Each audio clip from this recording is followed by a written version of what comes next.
Hello guys, Radhe Radhe. हमारे channel में आपका स्वागत है। दोस्तों, हमारे जीवन में संतोष का बहुत बड़ा महत्व होता है। मनुष्य को संतोष कर लेना चाहिए। किस चीज का संतोष कर लेना चाहिए? तो यदि आपके घर में आपकी किसी से बहस हो गई है, आपकी लड़ाई किसी से हो गई है, तो आपको आपके भाई या चाचा दादा या मम्मी पापा कोई भी आपको दो थप्पड़ मार दिया है, तो उसमें आप संतोष कर लीजिए कि हमारे चाचा ने हमें दो थप्पड़ मार दिया तो क्या हुआ। ये समझ लो कि हम उनके पुत्र हैं और वो हमारे पिता हैं, क्योंकि हमारे चाचा पिताजी के भाई ही होते हैं। तो हमारे पिताजी और चाचा में क्या फर्क होता है? तो मनुष्य को संतोष कर लेना चाहिए हर एक चीज में। यदि वो किसी भी कार्य में सफल नहीं होता है तो उसे संतोष करना चाहिए और उसी कार्य को फिर से दोबारा करना चाहिए मन चित्र लगा करके। लेकिन जो कार्य आप करो तो उस कार्य में आप अपनी लगन और मेहनत के साथ में करो, तभी आप उस कार्य में सफल हो पाओगे।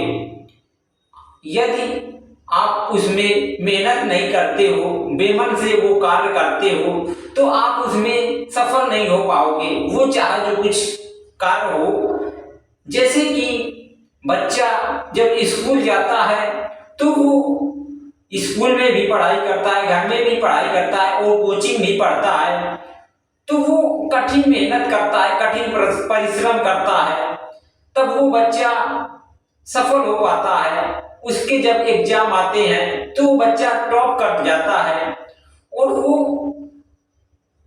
अच्छे मार्क्स ले आता है। तो इसी तरह हमें संतोष करना चाहिए। यदि वो बच्चा अच्छे मार्क्स उसके नहीं भी आए हैं तो उसे हार नहीं मानना चाहिए और दोबारा फिर से मेहनत करना चाहिए। दोबारा मेहनत करके उसे फिर से पढ़ाई करना चाहिए, अच्छी लगन से मेहनत करना चाहिए। लेकिन आदमी को हार नहीं मानना चाहिए, उसे संतोष रखना चाहिए कि शायद हमारे पढ़ाई में कोई ना कोई कमी हो गई होगी, इसीलिए हमारे अच्छे मार्क्स नहीं आए हैं। तो इसी तरह हमें हर एक अपने कार्य को अच्छी लगन से करना है। यदि आप किसी भी चीज में बार बार हारते हो तो संतोष रखिए कि एक ना एक दिन भगवान हमारी जरूर सुनेगा। जैसे कि अमेरिका के प्रधानमंत्री अब्राहम लिंकन, जिन्होंने 15 बार चुनाव हार गए और उन्होंने 15 बार चुनाव हार गए, फिर भी उन्होंने हार नहीं मानी, क्योंकि उनके अंदर संतोष था और वो खड़े होते रहे चुनाव में। और जब उनको 15 बार हार गए और 16वें बार में उन्होंने जीत लिया चुनाव को, तो जो व्यक्ति 15 बार हार गया और उसने 16वें बार में चुनाव जीत गया, तो वो व्यक्ति कितना महान होगा, कितना संतोषी होगा। तो यदि हमसे कोई भी कार्य एक बार या 2 बार या 3 बार बिगड़ जाता है, नहीं बनता है, तो हम उस चीज में उलझने लगते हैं, उस कार्य को छोड़ करके चले जाते हैं, उस कार्य को नहीं करते हैं। लेकिन हमें हार कभी भी नहीं मानना है। हमें हर एक चीज में संतोष रखना है कि ये कार्य कैसे नहीं बनेगा। हर एक कार्य को मनुष्य ही करता है और हम मनुष्य ही हैं। भगवान ने हमें इस धरती पर कार्य करने के लिए भेजा है। हम अपना धर्म जरूर करें और हर एक चीज में हासिल हो। यदि किसी भी चीज में आप हासिल नहीं होते हो तो उसे प्रैक्टिस कीजिए और बार बार उस चीज को दोबारा कीजिए, क्योंकि जब आप हारोगे तभी जीतोगे।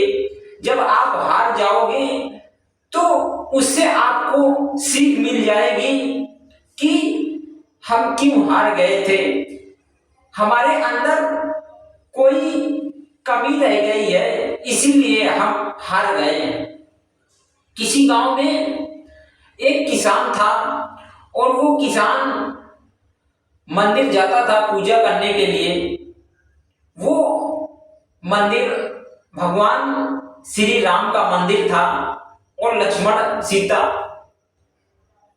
तो उन्होंने वो किसान भगवान जी से कहता था कि हे भगवान, हमारे पास इतनी गरीबी है और हमारी गरीबी आप क्यों नहीं दूर करते हो। हम आपकी डेली पूजा करने आते हैं आपके मंदिर में, तब भी हमारी गरीबी आप क्यों नहीं दूर करते हो।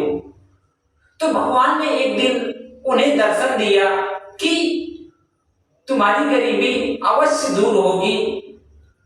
और वो किसान भगवान से कहने लगा कि आप बस यहीं पर खड़े रहते हो मंदिर में, इतना बढ़िया मंदिर आपको बना बनाया मिल गया, इसी में आप खड़े रहते हो दिन रात। और जो हमारे जैसे भक्त आते हैं तो आपको भोजन चढ़ाते हैं, पकवान चढ़ाते हैं, मिठाई चढ़ाते हैं। तो भगवान ने उस किसान से बोला कि ऐसा करो कि तुम मेरी जगह पर आ जाओ और मैं तुम्हारी जगह पर आ रहा हूं। तो किसान तैयार हो गया। किसान सोचने लगा कि मुझे बस इस मंदिर में खड़े ही रहना है और मुझे क्या जरूरत है। तो वो भगवान की जगह में खड़ा हो गया और अपनी पत्नी को लेकर के दोनों लोग खड़े हो गए। जब वो खड़े हो गए तो भक्तों की संख्या आने लगी। जब भक्त आते पूजा करने तो कोई मिठाई लेके आता, कोई कुछ लेके आता, कोई पकवान लेके आता। तो उन्होंने वो किसान और किसान की पत्नी खड़े रहे, हाथ जोड़े। लेकिन जब लोगों ने उनके पास पूजा करने के लिए आए और उनसे बोले कि हे भगवान, हमारा बेटा बहुत बीमार है, हमारा दुख दूर करो। तो वो जो किसान भगवान बना था तो वो अपनी पत्नी से कहने लगा कि 2-3 घंटे से हमें खड़े खड़े हो गए हैं और यहाँ हमारी दुख तकलीफ कोई नहीं समझता और अपनी अपनी दुख तकलीफ हर एक लोग बता रहे हैं। तो उसकी पत्नी किसान की बोलने लगी कि चुप रहो, नहीं तो ये भक्त जान जाएंगे कि यहाँ कौन खड़ा है। तभी किसान चुप हो गया और फिर कुछ देर बाद किसान के पैर में एक कीड़ा चढ़ने लगा, चीटा चढ़ने लगा। तो किसान अब खड़ा था लेकिन उसको चीटा जो है कि वो काट रहा था। तो किसान अब डरने लगा। अब वो अपनी पत्नी से बोलता है कि मेरे पैर में चीटा काट रहा है, अब मैं क्या करूं।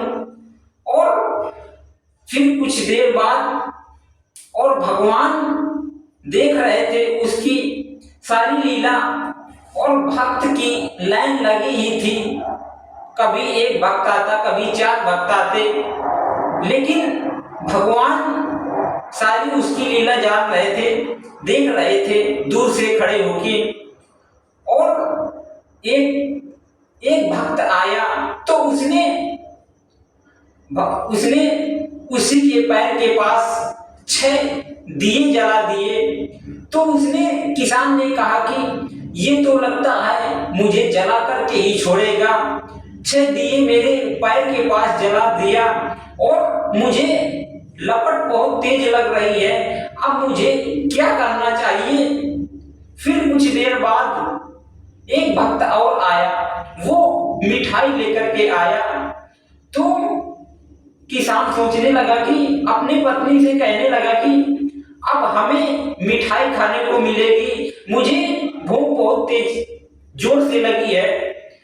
अगर मैं घर में होता तो मुझे चाय भी पीने को मिल जाती और अब तक मुझे 2 बार भोजन मिल गया होता, लेकिन यहाँ मैं भूख की वजह से मरा जा रहा हूँ और इतनी देर से खड़ा हूँ, मेरे पैर भी दर्द करने लगे हैं। तभी जो पुजारी था तो उसने जो एक भक्त मिठाई लाया था, तो उस मिठाई को पुजारी भगवान के चरणों में छुआ करके पीछे ले गया। तो उसने किसान ने सोचा कि अब ये कहाँ लिए जा रहा है, ये यहीं रखेगा नहीं क्या? क्योंकि भूख की वजह से मेरे पेट में चूहे कूद रहे हैं और अब मुझसे और ये दर्द सब नहीं सहा जा रहा है। फिर कुछ देर बाद भगवान आए उसके पास, जहां जब सारे भक्त अपने अपने घर चले गए, शाम हो गया, तो भगवान उसके पास, उस किसान के पास आए और उस किसान से पूछते हैं कि कहो मेरे भक्त, क्या तुम्हारा हाल है? तो उस किसान ने बोला कि अरे प्रभु माफ करना, दया करना, हमसे अनजाने में मैंने आपसे ये प्रश्न कर दिया था, आप अपनी जगह लिए रहो और मुझे मेरी ही जगह अच्छी है, मुझे आपकी जगह नहीं चाहिए। मुझे नहीं मालूम था कि यहाँ पर आपके पास इतनी तकलीफ होती है। तो भगवान अपनी जगह में चले गए और किसान घर अपने चला गया, वहां जाकर के आराम करने लगा।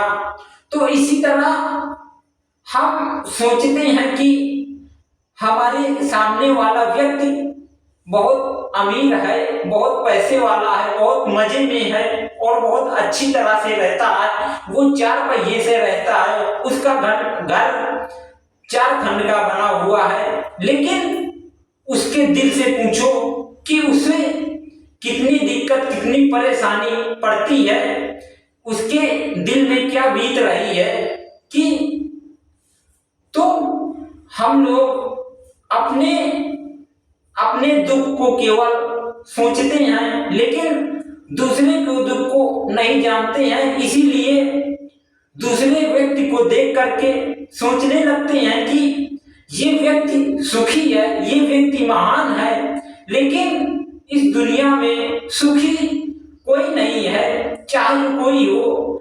इस दुनिया में हर एक मनुष्य कुछ ना कुछ वजह से दुखी है। कोई पैसे की वजह से दुखी है कि उसके पास पैसे की प्रॉब्लम है, कोई संतान की वजह से दुखी है कि उसके पास कोई संतान नहीं है, और कोई व्यक्ति भूखे की वजह से परेशान है कि उसके पास भोजन नहीं है। तो इसी तरह हमारे इस दुनिया में हर प्रकार के लोग रहते हैं कि कोई व्यक्ति अपने कर्मों से दुखी है। तो इस दुनिया में सुखी कोई व्यक्ति नहीं है, हर एक व्यक्ति दुखी है।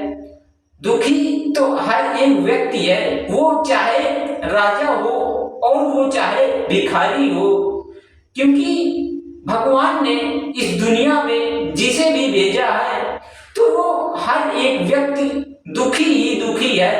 केवल सुखी है तो वो व्यक्ति सुखी है जो सोचता है कि हमारा इस दुनिया में कुछ नहीं है, केवल हम इस दुनिया के, जिस भगवान ने हमें यहाँ पर भेजा है, इस घर में भेजा है, तो इस घर के हम नौकर हैं। जब हमारी मृत्यु आ जाएगी तो हम ये सब जो हमारे घर में गाड़ी घोड़ा बंगला खेती बाड़ी जो है इसे छोड़ करके हम चले जाएंगे और इसमें फिर हमारे पुत्र और हमारे बेटे राज करेंगे। तो इसी कारण हमें इस दुनिया में जो कुछ भी दिख रहा है सब ये हमारे हाथ में जाने वाला नहीं है, केवल आपके हाथ में आपका सत्कर्म केवल जाने वाला है कि यदि आप जैसा कर्म करोगे वैसा ही आपके साथ में जाएगा और इस दुनिया में हमारे साथ कुछ नहीं जाएगा। हमारे बेटा ना हमारे साथ जाएंगे, ना हमारी पत्नी हमारे साथ जाएगी, ना पिता ना माता कोई हमारे साथ नहीं जाएगा। केवल हमारे साथ जाएंगे तो हमारे कर्म अच्छे कर्म जाएंगे और दान जाएगा, धर्म जाएगा। जो हमारे अच्छे कर्म होते हैं तो वही हमारे जाते हैं हमारे साथ में, और बुरे कर्म भी हमारे साथ में जाते हैं। यदि आप अच्छे कर्म करते हो तो आपको अच्छा जन्म मिलेगा अगला जन्म, और यदि आप कोई बुरा काम करते हो तो आपको बुरा काम